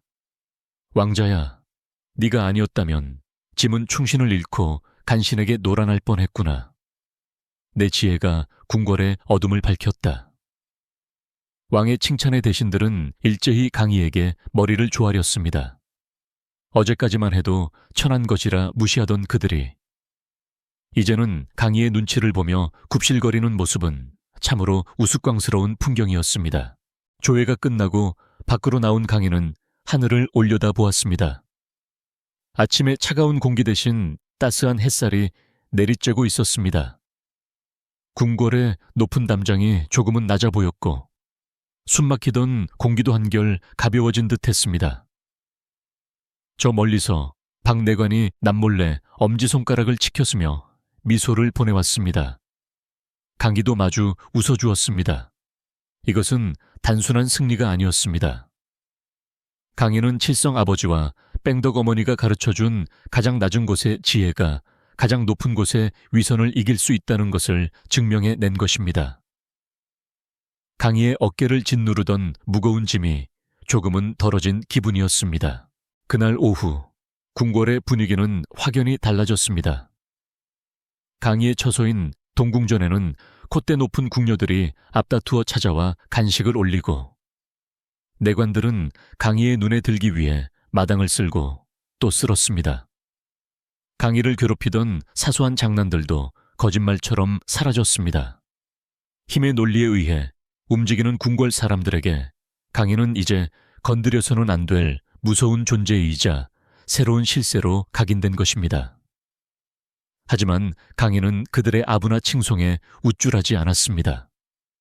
그것이 얼마나 덧없는 것인지 장터의 인심보다 더 얄팍한 것임을 잘 알고 있었기 때문입니다. 저녁이 되자 강희는 왕의 부름을 받고 왕의 처소로 갔습니다. 화려한 연회 대신 조촐한 술상이 차려져 있었습니다. 왕은 강희에게 직접 술을 따라주며 말했습니다. 강희야, 솔직히 말해보거라. 그 두꺼비. 네가 넣은 것이지. 왕은 이미 모든 것을 짐작하고 있는 듯 했습니다. 강인은 술잔을 비우고 빙그레 웃으며 대답했습니다. 아바마마, 저는 그저 두꺼비가 제 집을 찾아갈 수 있도록 길을 조금 터주었을 뿐입니다. 쥐구멍에도 볕들 날이 있다고 하지 않습니까? 오늘은 그 볕이 예조판서 대감의 상자에 든 것뿐이지요. 왕은 강희의 재치 있는 대답에 껄껄 웃음을 터뜨렸습니다. 오랜만에 궁궐에 울려 퍼지는 왕의 호탕한 웃음소리였습니다. 왕은 웃음을 거두고 진지한 표정으로 간이의 손을 잡았습니다. 나는 평생 법도와 규율에 얽매여 살아왔다.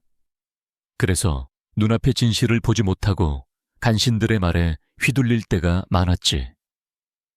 하지만 너는 다르구나. 진흙탕 속에서 핀 연꽃처럼. 너는 맑고 강인한 눈을 가졌다.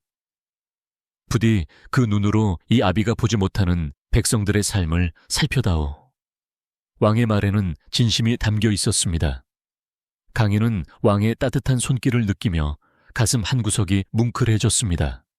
비로소 진짜 가족을 만난 기분이었습니다. 그 시각, 중전의 처소인 교태전은 초상집처럼 조용했습니다. 중전은 분을 이기지 못해 부채를 찢어발기며 몸을 떨었습니다. 믿었던 예조판서가 허무하게 무너지고 강희의 위상이 하늘을 찌를 듯 높아지자 위기감을 느낀 것입니다. 하지만 그녀도 당분간은 숨을 죽일 수밖에 없었습니다. 강희가 보여준 능력이 예사롭지 않음을 인정해야 했기 때문입니다. 강희는 더 이상 굴러온 돌이 아니라 궁궐이라는 거대한 산을 지탱하는 바위가 되어가고 있었습니다. 폭풍우가 지나간 자리에는 더 단단한 땅이 드러나는 법입니다. 밤이 깊어 강희는 자신의 처소로 돌아왔습니다. 넓은 방이 더 이상 춥거나 낯설게 느껴지지 않았습니다. 강희는 창문을 활짝 열고 밤하늘을 바라보았습니다. 수많은 별들이 반짝이고 있었습니다. 강희는 문득 고향 마을의 칠성 아버지와 뺑덕 어머니가 생각났습니다. 아버지, 어머니, 보셨죠? 쥐구멍 출신 왈패가 비단 옷 입은 도둑놈들을 혼쭐 내줬어요. 바람에 실려오는 풀벌레 소리가 마치 부모님의 칭찬처럼 들려왔습니다. 강희는 미소를 머금은 채 자리에 누웠습니다.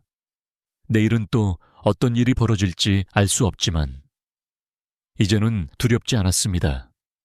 자신에게는 누구도 흉내 낼 수 없는 가장 낮은 곳에서 배운 생존의 기술이 있으니까요. 예조판서가 끌려나가고 거짓과 위선의 가면이 벗겨진 궁궐에는 비로소 맑고 투명한 바람이 불어오기 시작했습니다. 그동안 궁궐을 짓누르던 무거운 공기는 사라지고 대신 그 자리에 사람들의 진심과 안도의 숨결이 채워졌습니다. 강기를 바라보는 사람들의 눈빛은 이제 경계나 무시가 아닌 경외심과 믿음으로 바뀌어 있었습니다. 강희는 더 이상 굴러들어온 돌이나 천한 쥐새끼가 아니라 썩어가는 궁궐을 도려내고 세사를 돋게 할 명의이자 진정한 왕실의 핏줄로 인정받게 된 것입니다. 궁녀들은 강희가 지나갈 때마다 진심을 담아 고개를 숙였고 내관들은 강희의 말 한마디를 놓치지 않으려 귀를 기울였습니다. 하지만 강희는 이러한 변화에 우쭐하지 않았습니다. 그는 알고 있었습니다. 권력이란 뜬구름과 같아서 언제든 흩어질 수 있으며 진정으로 중요한 것은 사람의 마음을 얻는 것임을 말입니다. 강희는 화려한 비단옷을 입고 있었지만 그 마음속에는 여전히 장터의 흙냄새와 사람 냄새를 그리워하는 소박한 소년이 살고 있었습니다. 어느 날 오후 강희는 왕과 독대하는 자리에서 조심스럽게 청을 올렸습니다. 아바마마, 제게는 낳아준 부모님 못지않게 귀한 분들이 있습니다. 흙구덩이 같던 제 삶을 지켜주고 굶주림 속에서도 웃음을 잃지 않게 해준 양부모님입니다. 그분들을 궁으로 모셔 따뜻한 밥 한 끼 대접하고 싶습니다. 왕은 강희의 말에 깊이 감동했습니다. 보통의 경우라면 자신의 천한 과거를 지우기 위해 양부모를 멀리하거나 숨기려 했을 텐데 강인은 오히려 그들을 당당히 드러내고 효를 다하려 했기 때문입니다. 왕은 흔쾌히 허락했습니다.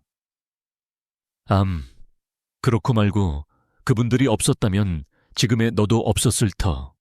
내 친히 그들을 귀한 손님으로 맞이하겠다. 당장 가마를 보내어 모셔오도록 하여라. 왕의 명령이 떨어지자 금칠을 한 화려한 가마가 강희가 살던 장터 마을로 향했습니다. 며칠 후 궁궐 문이 활짝 열리고 칠성 노인과 뺑덕 어멈을 태운 가마가 들어왔습니다. 평생을 장터 바닥에서 굴러먹던 두 노인은 으리으리한 궁궐의 위용에 압도되어 몸을 바들바들 떨고 있었습니다. 칠성 노인은 다 낡은 갓을 쓰고 뺑덕 어멈은 색이 바랜 저고리를 입고 있었지만 그들의 얼굴에는 강기를 다시 만난다는 설렘과 긴장이 가득했습니다. 강희는 채통도 잊은 채 버선발로 마당까지 뛰어나가 그들을 맞이했습니다. 아버지 어머니, 저 강희가 왔습니다. 강희가 두 노인을 와락 껴앉아 뺑덕 어멈은 참았던 눈물을 터뜨리며 강희의 등을 두드렸습니다. 아이고, 내 새끼, 비단 옷을 입으니 아주 딴 사람이 되었구나. 밥은 잘 먹고 다니는 개냐 어디 아픈 데는 없고. 그녀의 거친 손이 강희의 얼굴을 어루만졌습니다.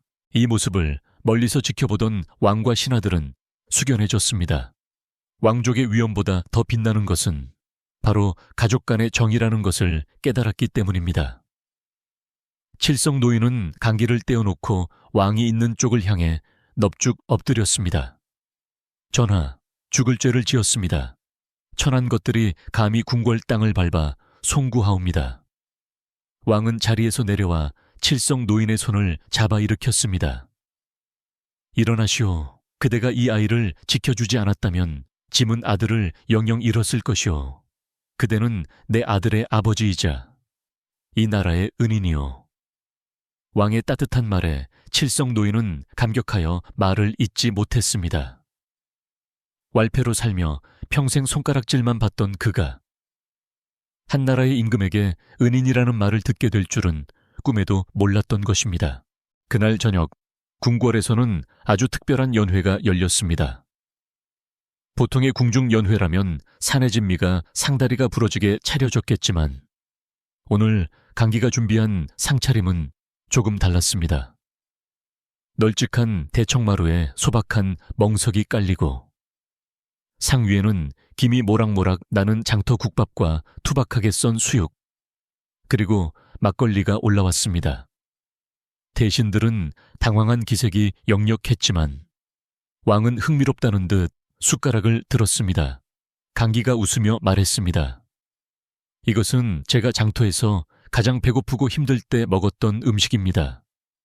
뜨끈한 국물 한 모금이면 얼어붙은 몸이 녹고 고기 한 점이면 세상을 다 가진 듯 행복했습니다.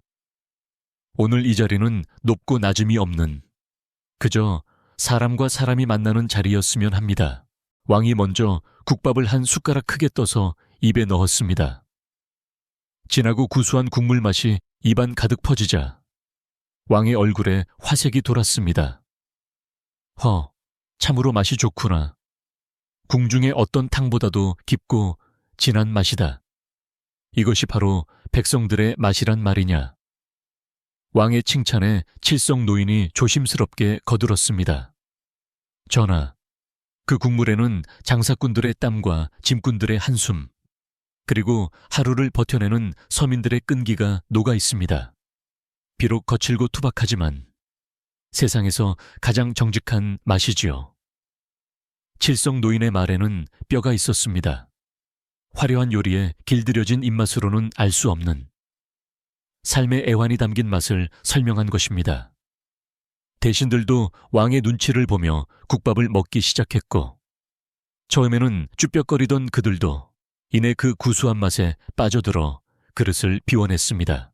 술이 한순배 돌자 분위기는 한결 부드러워졌습니다. 딱딱한 격식 대신 웃음소리가 오갔고 뺑덕 어멈의 걸쭉한 입담에 점잖은 대감들이 배꼽을 잡고 웃는 진풍경이 벌어졌습니다. 뺑덕 어멈은 왕 앞이라는 것도 잠시 잊고 시장에서 물건값을 깎던 무용담이나 얌체 같은 손님을 골탕 먹인 이야기를 늘어놓았습니다. 그래서 제가 그 양반 콧등에 된장을 척 발라줬지 뭡니까? 그랬더니 그 양반이 똥인 줄 알고 기겁을 하더랍니다. 그녀의 이야기에 왕은 눈물을 흘릴 정도로 크게 웃었습니다. 궁궐의 높은 담장에 가로막혀 듣지 못했던 살아있는 백성들의 이야기가 왕의 가슴에 생생하게 와닿았습니다. 밤이 깊어가고 둥근 보름달이 궁궐 지붕 위로 떠올랐습니다. 강인은 칠성 노인과 나란히 툇마루에 앉아 달을 바라보았습니다. 칠성 노인이 곤방대를 입에 물며 나직이 말했습니다. 강희야, 이제 내 할 일은 다 한 것 같다. 네가 제자리를 찾았고 훌륭한 아비까지 만났으니 여한이 없다. 나는 내일 날이 밝는 대로 장터로 돌아가련다. 강희는 깜짝 놀라 노인의 소매를 잡았습니다. 아버지, 그게 무슨 말씀이세요? 이제 고생 끝내고 여기서 저랑 편하게 사셔야죠. 제가 호강시켜 드린다고 약속했잖아요. 강희의 목소리가 떨렸습니다. 하지만 노인은 고개를 가로저으며 씁쓸한 미소를 지었습니다. 간기야, 송충이는 소립을 먹어야 하고 왈패는 장터 먼지를 마셔야 사는 법이다. 이곳은 너무 깨끗하고 조용해서 나에게는 맞지 않는다. 그리고 네가 훌륭한 왕이 되려면 우리 같은 천한 과거는 잊혀지는 게 좋다. 우리가 옆에 있으면 네 발목을 잡는 흠이 될 뿐이야. 노인의 말은 강희를 위한 깊은 배려였습니다. 자신의 존재가 강희의 앞길에 방해가 될까봐 스스로 물러나려는 것이었습니다. 강희는 눈물이 핑 돌았습니다. 아버지가 왜 흠이에요? 아버지는 저를 만든 스승이고 뿌리인데요. 저는 아버지한테 배운 걸로 저 나쁜 놈들도 이겼단 말이에요. 칠성 노인은 강희의 어깨를 감싸 안으며 하늘을 가리켰습니다. 저 달을 보거라. 달은 어두운 밤하늘에 떠 있기에 빛나는 것이다. 너는 이제 궁궐이라는 하늘에 뜬 달이 되어라. 나는 저 아래 어두운 땅에서 너를 올려다보며 뿌듯해하며 살련다. 가끔 바람결에 내 소식이나 들려주면 밥 안 먹어도 배가 부를 게다. 노인의 결심은 확고했습니다. 뺑덕 어멈도 옆에서 눈물을 훔치며 고개를 끄덕였습니다. 강희는 알 수 있었습니다. 이것이 부모의 마음이라는 것을. 자식을 위해 기꺼이 그림자가 되어주려는 그 숭고한 사랑 앞에서 강희는 더 이상 고집을 피울 수 없었습니다. 다음 날 새벽, 안개가 자욱하게 낀 궁궐 문 밖에서 강희는 두 노인을 배웅했습니다. 왕은 그들에게 평생 먹고 살 걱정이 없을 만큼의 재물과 집을 하사했지만 칠성 노인은 극구 사양하고 딱 먹을 만큼의 쌀과 옷감만 받았습니다. 전하, 재물이 많으면 도둑이 꼬이고 마음이 게을러집니다. 저희는 그저 하루 벌어 하루 먹는 것이 편합니다. 노인은 마지막까지 욕심을 부리지 않았습니다. 강희는 떠나는 가마를 향해 큰 절을 올렸습니다. 아버지, 어머니 부디 건강하세요. 제가 꼭 훌륭한 임금이 되어서 장터에 웃음꽃이 피게 만들게요. 가마는 안개 속으로 서서히 멀어져 갔고 칠성 노인의 흥얼거리는 타령 소리만이 메아리처럼 남았습니다. 강희는 눈물을 닦고 뒤로 돌아 궁궐을 바라보았습니다.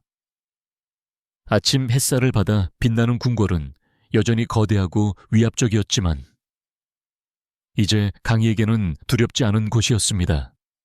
자신을 지지해주는 왕과 자신을 믿어주는 사람들, 그리고 멀리서 자신을 응원해주는 부모님이 있었기 때문입니다. 강희는 주먹을 불끈 쥐었습니다. 나는 쥐구멍에서 자란 용이다. 진흙탕을 기억하는 용만이 가뭄에 타들어가는 땅을 적실 비를 내릴 수 있다. 강희는 다짐했습니다. 백성들의 눈물을 닦아주고 가난한 자들의 배를 채워주는 거칠애보다는 실속을 챙기는 지혜로운 왕이 되겠다고 말입니다. 세월이 흘러 왕이 세상을 떠나고 강기가 왕위에 올랐습니다. 강인은 즉위하자마자 불필요한 궁궐 행사를 줄이고 백성들의 세금을 감면하는 파격적인 정치를 펼쳤습니다. 또한 암행어사를 전국에 파견하여 탐관 오리들을 잡아들이고 억울한 사연을 가진 백성들의 목소리에 귀를 기울였습니다. 신하들은 처음에는 강희의 방식에 반발했지만 강희가 장터의 이치를 빗대어 조목조목 따지고 들면 아무 말도 못하고 물러나야 했습니다. 강희는 궁궐 안의 회의 탁자보다 백성들이 사는 현장을 더 중요하게 여겼고 가끔은 평복을 입고 몰래 장터에 나가 국밥을 먹으며 사람들의 이야기를 듣곤 했습니다. 사람들은 그런 강희를 국밥 임금님 또는 왈패 임금님이라고 불렀지만 그 호칭에는 비하가 아닌 친근함과 존경이 담겨 있었습니다. 강희의 통치 아래 나라는 태평성대를 누렸습니다. 흉년이 들어도 굶어 죽는 사람이 없었고 억울하게 옥살이를 하는 사람도 사라졌습니다. 강희는 어린 시절 자신이 겪었던 배고픔과 서러움을 누구보다 잘 알기에 백성들의 아픔을 자신의 아픔처럼 여겼기 때문입니다. 궁궐의 창고는 백성들을 위해 언제나 열려 있었고 강희의 마음 또한 늘 백성들을 향해 열려 있었습니다. 먼 훗날 칠성 노인이 세상을 떠났다는 소식이 전해졌을 때 강희는 사흘 동안 수라를 들지 않고 슬퍼했습니다. 그리고 친히 장터 마을을 찾아가 노인의 장례를 치러주었습니다. 장터의 모든 상인들과 거지들이 모여 노인의 마지막 가는 길을 배웅했고 그 행렬은 끝이 보이지 않을 정도로 길었습니다. 사람들은 왕이 흘리는 눈물을 보며 함께 울었고 왕과 백성이 하나가 되는 진풍경이 펼쳐졌습니다. 강희는 노인의 무덤 앞에 작은 비석을 세웠습니다. 비석에는 세상에서 가장 지혜로운 스승, 여기 잠들다라는 글귀가 새겨져 있었습니다. 어느 맑은 바람이 부는 가을밤. 나이가 들어 백발이 된 강희는 왕좌에 앉아 옛날을 회상했습니다. 창밖에는 둥근 달이 떠 있고 어디선가 풀벌레 소리가 들려왔습니다. 강희는 문득 자신의 손바닥을 들여다보았습니다. 고생 모르고 자란 왕족의 손과는 달리 여전히 굳은 살이 박여 있고 투박한 손이었습니다. 하지만 강희는 그 손이 부끄럽지 않았습니다. 그 거친 손으로 나라를 지키고 백성을 안아주었기 때문입니다. 강희는 옅은 미소를 지으며 중얼거렸습니다. 그래, 쥐구멍에서 본 하늘이 가장 파랬지. 그 하늘을 잊지 않아서 다행이야. 강희는 옆에 놓인 따뜻한 차를 한 모금 마셨습니다. 차 향기 속에 어린 시절 칠성 아버지와 맡았던 흙냄새와 장터의 활기가 섞여 있는 듯 했습니다. 궁궐의 밤은 깊어가고 세상은 평화로웠습니다. 강희는 천천히 눈을 감으며 편안한 잠 속으로 빠져들었습니다. 쥐구멍에서 시작된 용의 이야기는 그렇게 전설이 되어 밤마다 아이들의 머리맡에서 꿈처럼 피어났답니다.